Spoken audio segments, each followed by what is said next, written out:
ഉമ്മച്ചിയെ എനിക്ക് കോളേജിൽ പോകാനുള്ളതാ, ചായം കൂട്ടാനും എടുത്തതാ. ചെറസിയാക്കി വല്ലാത്തൊരു കൊയ്ക്ക്, അതുകൊണ്ടൊന്നും ഉണ്ടാക്കിയിട്ടൊന്നുമില്ല.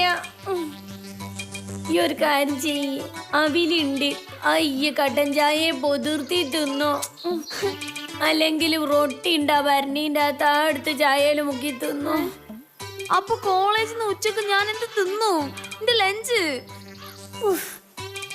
ാണ് റസിയ, ഞാൻ ആകെ പഞ്ചറായി കിടക്കുക. അന്നപ്പോൾ ഓളൊരു ലഞ്ച് എന്തിത്തെ അമ്മയ്ക്ക് പറ്റിയേ? പാത്തുവോ, എത്ര നേരമായി കൈ കുത്തിരിക്കണ്? അന്റെ പുട്ടും കടലേം തിന്നിട്ട് വേണം ഞമ്മക്ക് മീൻ വെക്കാൻ പോവാൻ.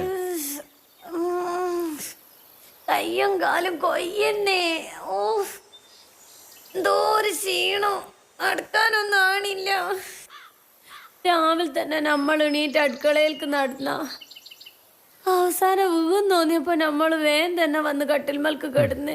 ഉമ്മച്ചിക്ക് കൊളസ്ട്രോൾ കൂടിയായിരിക്കും. ഇറച്ചിയും മീനും വറുത്തതും പൊരിച്ചൊക്കെ വാരി വലിച്ച് തിന്നുമ്പോ ആലോചിക്കണായിരുന്നു. റസിയ, കൊയ്ക്ക് മാറാണ്ട് ഞാൻ ഈ കട്ടുമ്പോ എണീക്കുന്ന പ്രശ്നമില്ല. അതെന്നായാലും നാളെ ആയാലും ഒരാഴ്ച കഴിഞ്ഞിട്ടായാലും ക്ഷീണം മാറാണ്ട് ഞാൻ എണീക്കൂല. അന്റെ അണ്ണാക്കിലേക്ക് എന്തെങ്കിലും കയറണമെങ്കിൽ ഈ അടുക്കള കയറണ്ടേ? നിങ്ങള് 3 ആൾക്കാരില്ലേ ഇവിടെ?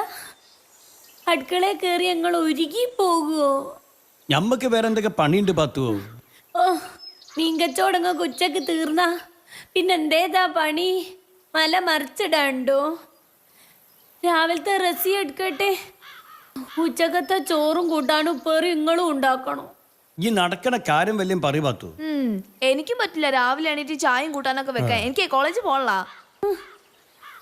എനിക്ക് 3 മണിക്കൂർ ഒരുങ്ങാമാണല്ലോ. ഒരു ചുണ്ടലിക്കോത വന്നിക്ക്. റിസ്വാണ്ടല്ലോ, ഓനാ ബൈക്ക് കിട്ടൂലട്ടോ. അടുക്കളക്ക് കയറാൻ പറഞ്ഞവൻ അടുക്കളക്ക് തീ വെച്ചാളൂ. എന്നാ പിന്നെ ഒരൊറ്റ വയ്യേ ഉള്ളൂ. എന്താ പുതിയൊരു പുയ്യോട്ടി വരട്ടെ പൊരയില്. നിങ്ങളൊരു കെട്ടും കൂടി കെട്ടിക്കോളെ. ഇപ്പത്തെ കെട്ട് നമ്മളെ കൗത്തിൽ മുറുകി നിൽക്കുക. അതുകൊണ്ട് തന്നെ നമുക്ക് ശ്വാസം മുട്ടുന്നുണ്ട്. ഇനി ഒരു കെട്ട് കൂടി കെട്ടിയാലുണ്ടല്ലോ നമ്മൾ മയ്യത്തായി പോവും. പൈസ കൊടുക്കാണ്ട് ഒരു പെൺകാരിയും കിട്ടണല്ലേ? അടുക്കളയിൽക്ക് ഒരാളെയും കൂടി കിട്ടണേ നമ്മക്ക് സന്തോഷേ ഉള്ളൂ. അല്ല, അതിപ്പോ എങ്ങനെയാ ശരിയാവുക? മോൾക്കും മോനൊക്കെ അതൊരു നാണക്കേടാവൂലേ? പിന്നെ പ്രായമൊക്കെ എത്ര ആയി സ്ഥിതിക്ക് അയ്യയുടെ ഒരു പോതി. രണ്ടാളും കളി പറഞ്ഞിക്കാണ്ട് ഉമ്മച്ചിന്റെ ക്ഷീണം മാറ്റാനുള്ള വഴി നോക്ക്. ഉമ്മാനെ ആശുപത്രിയിൽ കാണിച്ചിട്ട് കൊളസ്ട്രോൾ ഒന്ന് ചെക്ക് ചെയ്, എന്നിട്ട് മരുന്ന് കഴിച്ചാലേ ക്ഷീണം മാറും. എന്നിട്ട് ഉമ്മച്ചി അടുക്കള പണിയെടുത്തോട്ടെ.